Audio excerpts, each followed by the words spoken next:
How can one of the most famous horror films ever made be one that no one alive has ever seen? Made in 1927, it starred the most famous horror actor of the silent era, featured a vampire look so disturbing it would cause nightmares even today, and then it vanished, never to be seen again. This is the ghost story of London After Midnight, the most famous lost horror film of all time. But unlike most ghost stories, this one is real. I'm Antonia Carlotta, and this is Universally Me, the channel for all things Universal and classic horror. My family started Universal Studios, and they practically invented classic horror.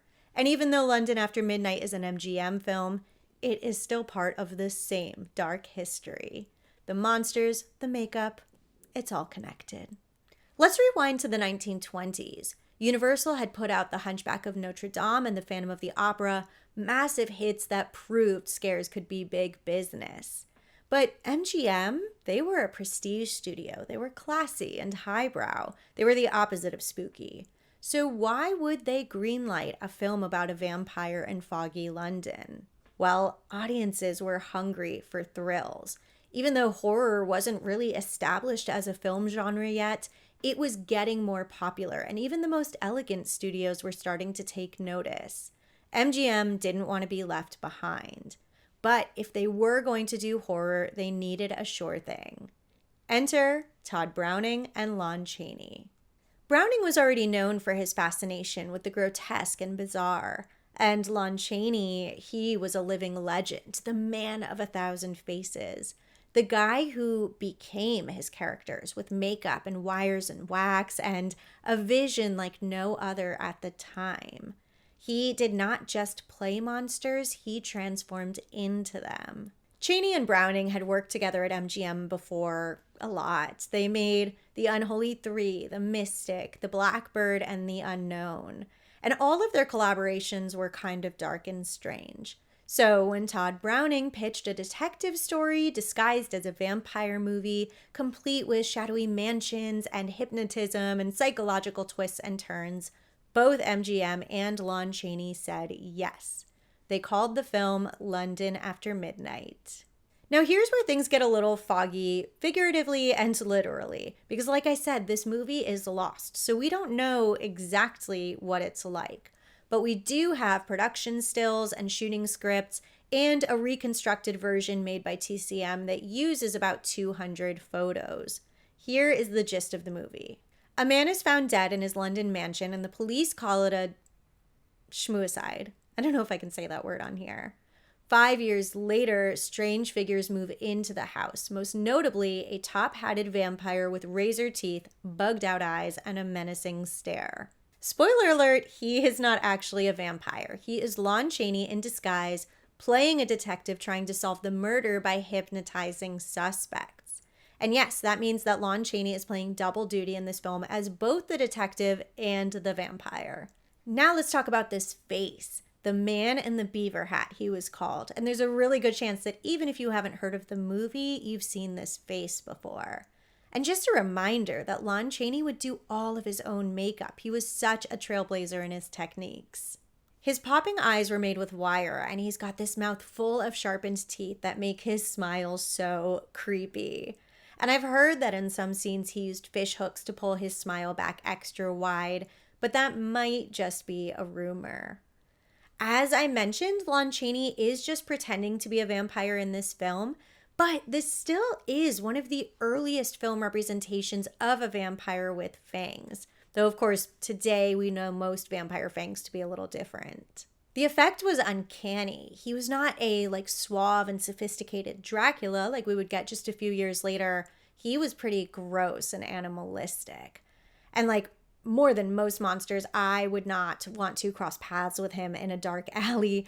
I think that I would very much fear for my life. London After Midnight is the most sought-after horror film in the world. I'm sure many of us would kill to see it. But I also think that the legend may have grown bigger than the movie ever was. Not to say it didn't do well. It had a budget about $150,000. It made a little over $1 million, and it did do well with audiences in 1927. But critical reviews were mixed. A lot of people said that the plot was very convoluted and not enough time was spent on Lon Chaney in makeup, instead spending too much time on the less exciting detective scenes and some not so necessary comic relief by actress Polly Moran. The last time this movie was seen was in the 1950s by two historians, and they said it was fine. They said it was not Lon Chaney's best film, and they also said it wasn't as good as The Mark of the Vampire, which was the sound remake with Bela Lugosi just a few years later. Classic horror fans have been obsessed with London After Midnight for decades, and it's reached this mythological status that just can't even be challenged or disproven because it can't be found. So how did we lose it? Who's to blame here? Well, I think we take for granted all the ways that we can watch movies and TV shows today. Even in my childhood, right? I could get DVDs, VHS, Laserdisc. But a century ago, you could see a movie in theaters and then you very well might never see it again. So by 1965, there was one known print in existence sitting in vault number 7 on the back lot of MGM. And I guess their first mistake was not having backups. On August 10th, 1965, either an electrical short or an explosion from a chemical reaction from deteriorating film ignited a fire that very easily devoured all of the highly flammable nitrate film in the vault. MGM was actually unique in even preserving these early productions to begin with. Most studios had already thrown them out or burned them all. But in the vault, they didn't have a good ventilation system. They didn't have sprinklers. So once the fire started, there was nothing they could do about it. Every single film in Vault 7 went up in flames. And just like that, the one copy of London After Midnight was gone. A moment of silence, not just for London After Midnight, but for all the films that were lost that day. I know we lost Lon Chaney's A Blind Bargain, Greta Garbo's The Divine Woman. And when you think about it, its entire careers, innovations, pieces of history that went up in smoke kind of because nobody thought that they mattered enough. We may never know all that we lost. Now here's where the ghost story kicks in, because yes, the official line is that London After Midnight is gone, gone, gone, lost forever. But sometimes films have a history of rising from the grave. Want proof? Silence by Rupert Julian was lost until it was rediscovered in 2016 in a French archive and restored. There were 2 prints of Metropolis found in 2008, one in Argentina and one in New Zealand. There were prints of Oswald the Lucky Rabbit thought to be lost that were found in 2015. Even Spanish Dracula had been lost until the 1970s. And just this past fall, there was an old Universal film from 1922 called The Heart of Lincoln by Francis Ford that was found on Long Island. Heck, even my mom found a lost film once. She had bought a film canister on eBay that she thought was cool, and the seller said something like, "Oh, there's this old film in it. It's probably going to be too expensive to ship. Should we just throw it out?" And my mom was like, no, whatever it costs, I'll pay, just send it. And when we got it and started looking at it, it was an old Mary Pickford film that no complete print existed of. So I think she actually donated that to get restored. So it's not crazy to think that London After Midnight could be sitting unlabeled in somebody's attic or left in some abandoned theater or just misfiled in a dusty archive. Of course, the longer we go, the more hopeless it feels, but I truly believe that there are so many lost films out there just waiting to be found. And the more that we talk about them, the more we share their stories, the more likely somebody is to know what they're looking at and do the right thing when they find it. And here's the thing, even if we never find London After Midnight, even if we don't have the film, it never stopped influencing horror and kind of culture.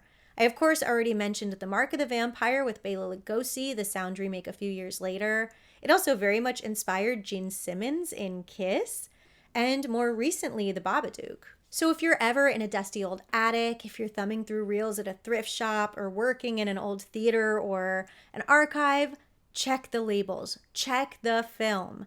London After Midnight might be out there waiting to be found, and it could be you who finds it. Don't you want to be a hero? Don't you want your name associated with the Lon Chaneys for all eternity? Find that film. If you love these classic horror deep dives, don't forget to subscribe, hit the like button, leave me a comment so I know you're here, and don't let this video get lost. Share it with all of your friends. Thank you so much for watching. Bye.